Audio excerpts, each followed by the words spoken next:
If you were an opposing coach game planning to stop Caitlin Clark, what would you do? Pray. If you're an opposing coach trying to prepare for Caitlin Clark, where do you even begin? You can double-team her 30 feet from the basket, bump her on every cut, chase her around every screen, and send extra defenders whenever she drives. You can tell your players that she won't be the one to beat you tonight. And then she casually crosses half-court, launches a shot from the logo, and suddenly your entire defensive strategy disappears before the ball even falls through the net. Crowd erupts because she knows exactly how to ignite the arena with moments like that. Analysts compare her to Kobe Bryant with a ponytail, while others call her the female version of Steph Curry or simply must-watch entertainment. In Iowa, she became more than a nickname or a star athlete. She turned into an economic phenomenon. The reason road arenas sold out and ticket prices climbed to NBA-level numbers just for the chance to witness her next move. But long before packed arenas, viral highlights, and record-breaking performances that placed her alongside legends like Steph Curry and Pistol Pete, she was just a young girl in Des Moines, Iowa, who cried after losses and refused to stay the same. Clark grew up intensely competitive, loving the biggest moments and the brightest lights, surrounded by a family deeply connected to sports.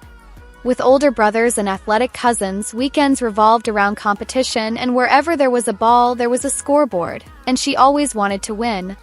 Her parents remember recreational soccer and basketball games, small uniforms, tiny hoops, and a kid confidently shooting from the free throw line as if it were completely normal.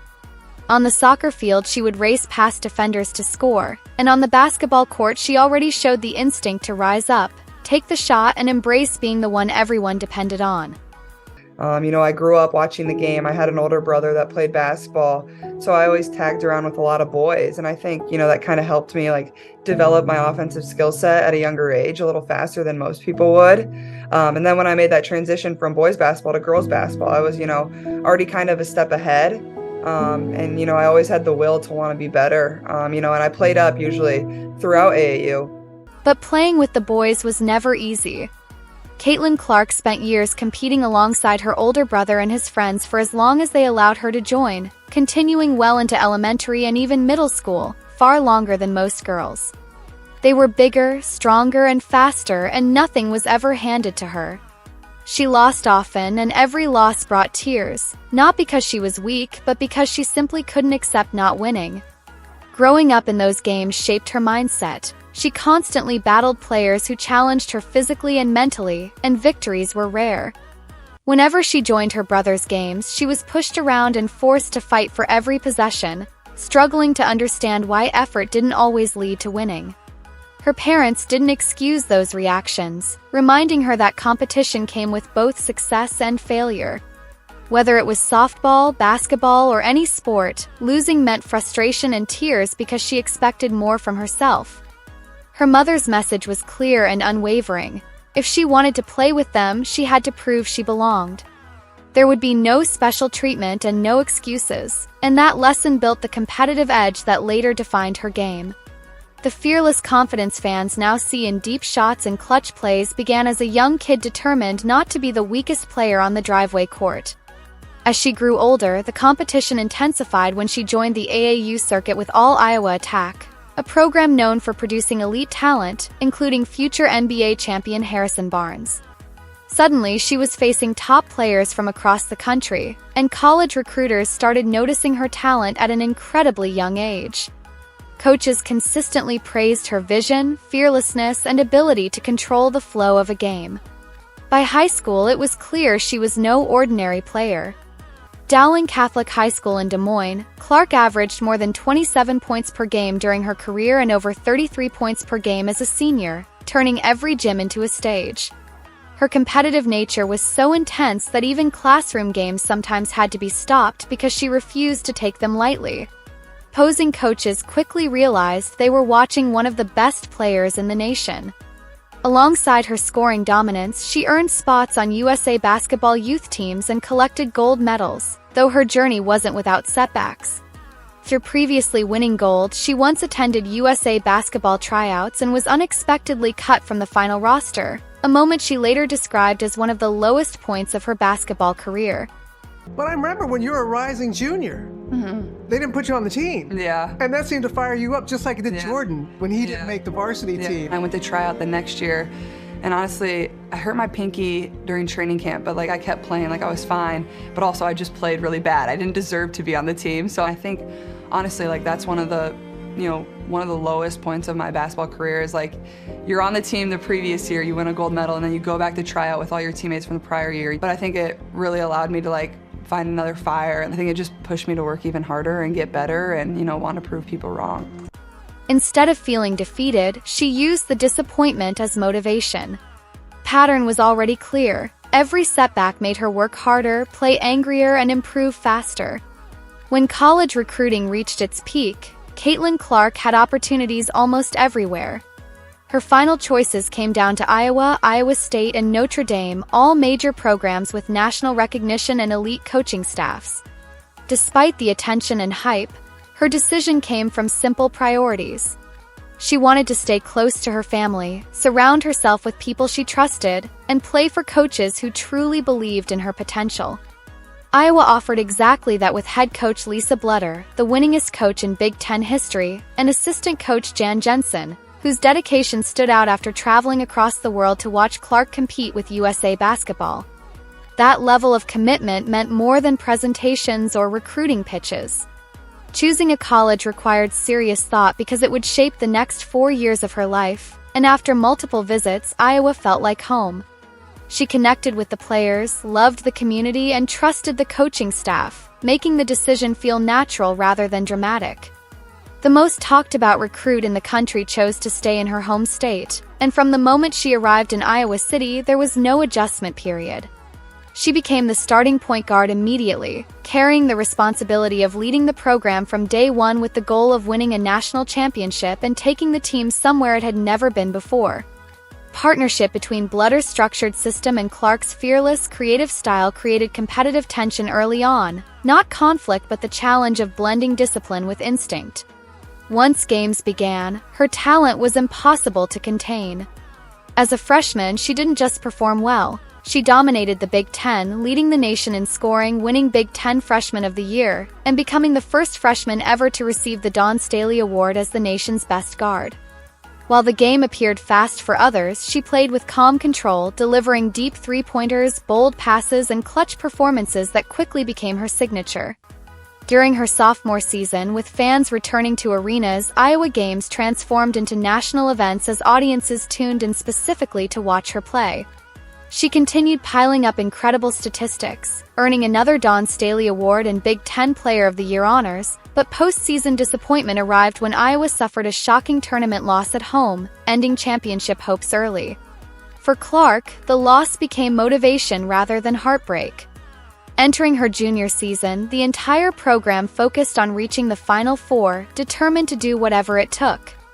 Night after night, the game seemed to slow down even more for her as she controlled momentum, created scoring opportunities, and energized sold-out arenas both at home and on the road. She became what many described as true box office. Fans weren't just watching Iowa, they were watching her. When March Madness began, she elevated her performance to historic levels, breaking scoring records, setting new marks for three-pointers in a season, and becoming the all-time leading scorer in major college basketball history, surpassing Pistol Pete Maravich.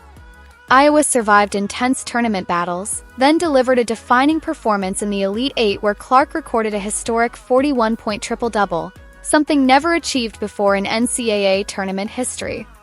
The Hawkeyes advanced to the Final Four to face undefeated defending champion South Carolina, a team riding a massive winning streak and widely expected to end Iowa's run. Instead, Clark's fearless shooting and clutch play stunned the basketball world, leading Iowa to a shocking victory and proving once again that she thrived brightest under the biggest pressure. The championship game that followed didn't end with a fairy tale finish, as Iowa fell just one win short of the title. Still, her response afterward revealed more than any victory could.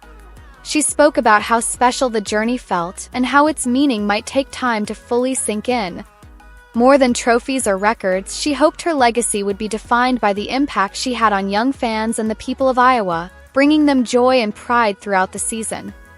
Even in disappointment, she emphasized how much the team had accomplished and how much there was to celebrate, reminding others that she once started as a young girl with big dreams, proof that belief and hard work can lead to moments like those. That perspective showed she was more than just a prolific scorer. She understood the responsibility and influence she carried. By this stage, Caitlin Clark had grown beyond being simply a basketball star and had become a cultural and economic force. The term Clarkonomics emerged as analysts recognized her massive impact, with research estimating that her presence generated more than $50 million in economic activity for Iowa through ticket sales, travel, hotels, restaurants, and local businesses. Entire cities felt the surge of excitement whenever she played, and ticket prices for her games reached levels comparable to major professional matchups, with fans spending hundreds of dollars just to be inside the arena. Supporters traveled across the country, some flying or driving long distances just for the chance to watch her compete. The effect extended far beyond live audiences as television ratings climbed, highlights spread rapidly online, and casual viewers who barely followed basketball suddenly tuned in because the Iowa guard launching shots from the logo became must-see entertainment. Along the way, she shattered record after record, including the all-time women's NCAA scoring mark, a single-season three-point record that surpassed Steph Curry's college total, and the major college scoring record previously held by Pistol Pete Maravich. Yet she consistently explained that creating opportunities for teammates brought her just as much satisfaction as scoring, making her even more difficult to defend because taking away her shot only opened chances for others. With every new milestone, debates intensified about her place in basketball history, because what looked routine for her often resembled once-in-a-generation moments for everyone else. And I think that at times can make us a lot harder to guard. I think get just as much joy throwing a really good pass to my teammates as I do making a logo 3 hard, and even myself harder to guard because sure, you can take away my shots and stuff, but I'm going to find a way to get my teammates open, and I take a lot of pride in that. Every time she broke another record, another conversation started. Is she the greatest we've ever seen?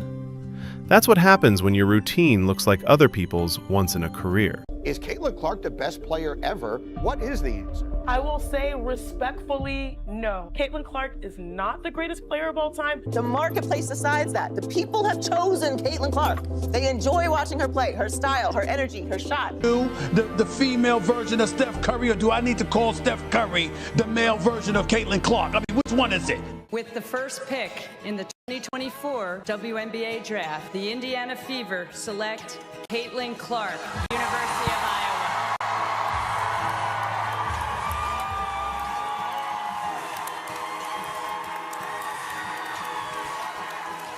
It became one of the least surprising yet most impactful draft selections in recent memory. Almost overnight, a struggling franchise transformed into the center of the basketball world.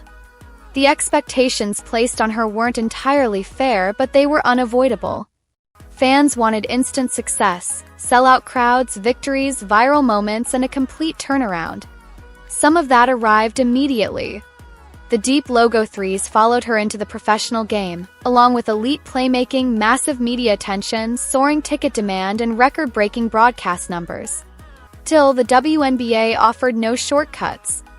From the opening games, defenses tested her physically with hard contact, aggressive pressure, and welcome to the league moments that felt more like statements than routine plays. While some veterans supported her arrival, others questioned the hype, arguing she needed championships before earning full respect. Critics debated her legacy, called her overrated, and turned conversations about basketball into larger cultural arguments she never asked to be part of. Meanwhile, success didn't come instantly because Indiana held the top draft pick for a reason. They were rebuilding, and wins were difficult. Every mistake became a headline, every loss sparked debate, and every hard foul fueled another discussion cycle. Through the struggle, teammates like Aaliyah Boston provided leadership and reassurance, reminding her that growth takes time. Within that grind, a familiar pattern emerged. She adjusted, studied film, absorbed contact, and developed chemistry with her teammates. Soon came milestones, a first WNBA triple-double, deep professional logo shots, and flashes of the same fearless scorer and passer who dominated college basketball. She consistently emphasized that creating opportunities for teammates brought her as much joy as scoring, showing a mindset focused on the game rather than the spotlight. As performances improved, crowds grew louder and arenas came alive, reinforcing a larger truth. Caitlin Clark doesn't just influence box scores, she reshapes expectations. She is pushing people to rethink how women's basketball looks, feels, and is valued, proving the sport can carry the same intensity, confidence, and competitive edge long celebrated in men's leagues. Her fearless shot selection, emotional energy, and authenticity are inspiring kids everywhere to imitate her style in driveways and gyms. She isn't trying to become the female version of another superstar. She is simply herself, a player from Iowa who once wrote WNBA on a piece of paper as a child and worked relentlessly to make that dream real. Her story is still unfolding, with more records, packed arenas, and unforgettable performances ahead, alongside inevitable criticism, tough nights, and pressure that comes with constant attention. Yet her career has followed a clear pattern. Every setback becomes motivation, every challenge leads to growth. From early losses that brought tears to being cut from a USA team, from tournament heartbreak to carrying the weight of a college program and now a professional franchise, she has consistently responded through hard work and resilience. She often reflects that her greatest achievement isn't a highlight shot but the joy she brings to fans and the example she sets, showing that women's basketball deserves recognition for its passion, competitiveness, and excitement. The real question now is not whether she will rise to the moment. History suggests she will, but whether the league, media, and decision-makers will evolve alongside the opportunity she represents. The future of the sport may depend on embracing change, supporting its stars, and allowing a player from Iowa to help lead basketball into a bigger and more inclusive era. And for anyone still unsure, the next Logo 3 might be all the proof they need. Get it twisted. Caitlin Clark is the reason why a lot of great things is going to happen for the WNBA. She is a shining star. I mean, and you know, the thing I like about her, man, she doesn't say a word. Right. I mean, yeah, she's never said a word about anybody. She just shows up and does her job.